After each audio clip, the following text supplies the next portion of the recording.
અસલમાં જે હું છું એ બનવા હું શું કામ રાજી નથી? એ રાજી થવા માટે એવોઇડ એવોઇડ એટલા માટે કરું છું, એમાં રિસ્પોન્સિબિલિટી ઘણી આવે, જવાબદારી બહુ આવે છે, અને માણસ જવાબદારીથી ભાગવા માંગે છે. માનો કે એ ગમે એટલા દુઃખ સહન કરશે, એમ ગમે એટલા ભય સહન કરશે, ગમે એટલું કપટ કરવામાં એને વાંધો નથી, એમ કે જવાબદારી નથી લેવી. એક વ્યક્તિની તમે રાહ જોવો છો, તો રાહ જોવી કેટલી? માનો કે એને 12 વાગે કીધું છે ને 12 વાગ્યા પહેલાની શરૂઆત કરીને પછી 12 પછી એક સેકન્ડ ગણવી હોય તો આપણે, કારણ કે આપણે એમાં સજાગ રહેવું પડે, હમણાં આવશે, હમણાં આવશે, હમણાં આવશે. તો આ સીધી જ જવાબદારી આપણે લેતા નથી, તો આપણે ઓલી જવાબદારી લેવા માટે તૈયાર નથી. ઓલું શું થાય, ગોઠવાયેલું માળખું છે સમાજની અંદર. એમ કે હાલો, કેવાતો પ્રેમ, કેવાતા લગ્નો, કેવાતા સંબંધો, આ બધી વસ્તુ કેવાતી બધી. હવે આ કેવાતીની અંદર તમે એમ કહો કે આ નહીં હાલે, આ કેવાતા વસ્તુની અંદર એમ કે આપણને એવું ખ્યાલ આવે કે આ પ્રેમ નથી, કઈ આ ભલે આ રિલેશનશીપ નથી, આ એવું તમે કહેવા જાઓ એટલે તમને પેલા તો બધા લોકો એમ કે આખા જગતની અંદર પ્રેમ નથી, એમ આ બધા આવી રીતે જ જીવે છે, તું આમાં ગોઠવાઈ જાય. તમે એક દ્રષ્ટાંત સાંભળ્યું છે ને, બે કુવા હતા. બે કુવા હતા, એક કુવાની અંદર ઓલું ઝેરી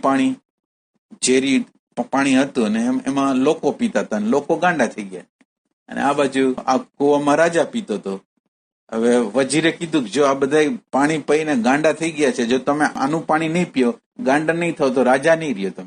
તમારે જો રાજા થવું હોય તો ઓલું ઝેરી પાણી છે એ પી જાવ ને તમે ગાંડા થઈ જાવ, એટલે આ ગાંડાના રાજા રહેશો. એમાં બધા સમાજના બધા લોકો એમ કે છે કે આપણે કરી છીએ, એટલે એમ કે આપણે આપણી જાતને પ્રશ્ન કરી છીએ કે શું આપણામાં પ્રેમ ન હોય? તમે બધા લોકો અંદર તમે વિચાર કરો, તમે અંદરથી તમે એમ કહો છો કે શું અમારી અંદર પ્રેમ નથી? તમારા આજુબાજુમાં તમે જીવતા હશો તો તમને જયારે કહેવામાં આવશે ત્યારે તમે એમ કહેશો શું અમારામાં પ્રેમ નથી? એટલે આખું આધ્યાત્મ ઊભું છે એમ કે પ્રેમ તમારી અંદર બીજ રૂપે છે, પણ પ્રગટ કરવાનો છે. તો તમે આપણે એવું માનીને હાલી છે કે પ્રેમ છે, ના પ્રેમ આવો જોઈએ ને, કેવો હોય, બીજો કેવો હોય? આપણે સમાધાન કરી, ઇન્કવાયરી કરી તો ધગધગતી આગ થાય. આ તમે દરેક વસ્તુને તમે નકાર કરવા માંડો, ને તમે નકાર કરો એટલે પડખેના દાજવા માંડે, પડખેના લોકોને દાજવા માંડે કે આ શું કરે છે, ક્રાંતિ કરી રહી છે. ઓલું આપણું જે સેફલી જીવન હતું એ સેફ જીવન નથી. હવે તો બધી વસ્તુમાં પ્રશ્ન તો નથી કરતા, પણ આખી મેન્ટાલિટીને ઓળખવા માંડ્યું. એ વ્યક્તિ જે રિસ્પોન્સિબિલિટી, એ તો ઓલો વ્યક્તિ કેવી રીતે કામ કરે છે, કયા ભાવથી એ વર્તે છે, કયા હેતુથી આપણી અરે બોલી રહ્યો છે, ચાલી રહ્યો છે, બધી ખબર પડવા માંડે. એ આખો માણસ ખુલ્લો થઈ જાય, આખી માણસ જાત ખુલ્લી થઈ જાય. તમે અંદરથી રિસ્પોન્સિબિલિટી લ્યો ને જાગ્રત થાવ, તમને ખબર પડી જાય કે આ વ્યક્તિ કેવી રીતે વ્યવહાર કરે છે, કયા હેતુથી કામ કરી રહ્યો છે. ઇમેજથી કામ કરે છે, એને કોઈ ઓલો ભયથી કામ કરે છે, કોઈ વખાણ કરે એનાથી કામ કરે છે, બધી વસ્તુની ખબર પડી જાય. આપણું એ કોઈ કર્મ છે એવું નથી કે જે સ્વયંથી હોય, ભય વગરનું હોય, ઇમેજ વગરનું હોય, વખાણ વગરનું હોય, એવું એ કોઈ કર્મ જ નથી. તમે જો અંદર જોતા હો તો તમને ખ્યાલ આવશે, એ કોઈ કર્મ એવું નથી. તમારે જો ઇમેજ ન હોય, વખાણ ન જોતા હોય, ટીકા ન થાય એવું તમારે પસંદ હોય, એ જ બધું આની અંદર પડેલું છે, ને આપણે આને પ્રેમ કહી છીએ.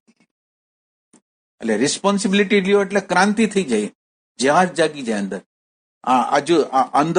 અંદર જેહાદ જાગી જાય ને બહારના લોકો તમને એક્સેપ્ટ ન કરે કે આ શું કરે છે. ઓલું સિમ્પલ જીવન, જે કૂતેલું જીવન હતું એ બરાબર હતું, ભાઈ આ જીવન ન જોઈ.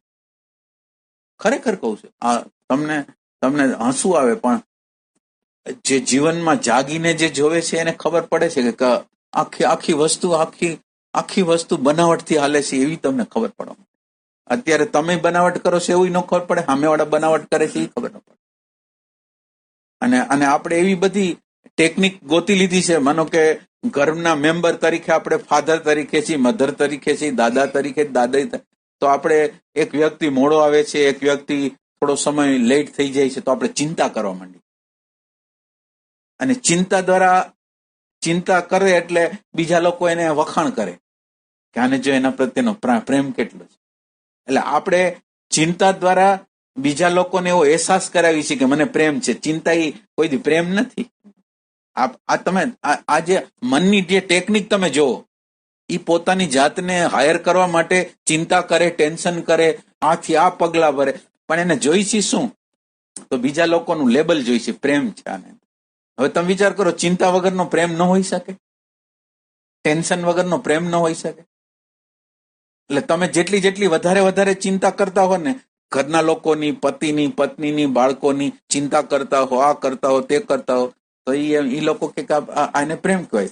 બહારથી કેર કરતા હોય, તમે માનો કે આજુબાજુના લોકોની કેર કરતા હોય, પણ કેરની અંદર શું હોય? તમે જો બનાવટ તમે જુઓ, કેરની અંદર ભય હોય, ઇમેજ હોય, વખાણ હોય, ટીકા ન થાય ઈ હોય. તો તમે વિચાર કરો કે આ પ્રેમ છે? એટલે જવાબદારી લેવા કોઈ માગે છે? જવાબદારી માનો કે તમે ફિક્સ કરી દીધું કે તમે અત્યારે સાધના કરો છો, એમાં તમે ફિક્સ છો. તમે અત્યારે ફિક્સ એવું કરી લીધું છે કે અમે જે સાધના કરી છે, આંખ વીચી છે, મંત્ર કરી છે, તંત્ર કરી છે, જે કરી છે વ્યવસ્થિત છે. તો તમને શું અંદર જેહાદ શું જાગે? અંદર વિષાદ કેવી રીતે જાગે? તમને વિષાદ ત્યારે જાગે કે અંદર તમને એવું લાગે કે આ બધું ઠીકઠાક નથી થઈ રહ્યું. આ ઠીકઠાક નથી થઈ રહ્યું, એ જ આપણને વિષાદ જગાડવાનો છે. અને એ વિષાદની આગ છે ને બુઝાવવા માટે આપણે જેટલા પ્રયત્ન થાય એટલા બધા કરીએ.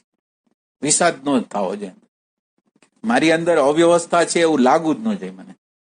એ આપણી અંદરનું તંત્ર. એટલે જવાબદારી લેવા માંગતા નથી. એને ખબર છે કે આ કરવા દ્વારા ઘણા પરિણામો. એટલે એક વ્યક્તિને એવો અહેસાસ થઈ જાય કે હું આ જગ્યાએ ઉભો છું, આ જગ્યાએ ઉભો છું ને આ જગ્યાએ મારી ફોલ્ટ હાલે છે, પછી કે હું ફોલ્ટ નહીં કાઢી શકું. એના માટે ભગવાનને છોડવા પડે, શાંતિને છોડવી પડે, આનંદને છોડવા પડે, સંતને છોડવા પડે. છોડી દઈશ. હું જે જગ્યાએ ફોલ્ટ કરું છું ને એ ફોલ્ટ કાઢવા હું તૈયાર નથી. આ રિયાલિટી કહું છું. આ માનવ આખી બધા લોકોની વાત કરું છું. તમને ખાલી એક નાની ફોલ્ટ બતાવવામાં આવી, ફોલ્ટ તમે કાઢવા તૈયાર નથી. એના માટે રિસ્પોન્સિબિલિટી લેવી પડે. એના માટે ભય ઉપર કે ઇમેજ ઉપર કે વખાણ લેવાની ભાવના ઉપર, બધા ઉપર કામ કરવું પડે. કોણ કરે કામ? કામ કરે કોણ?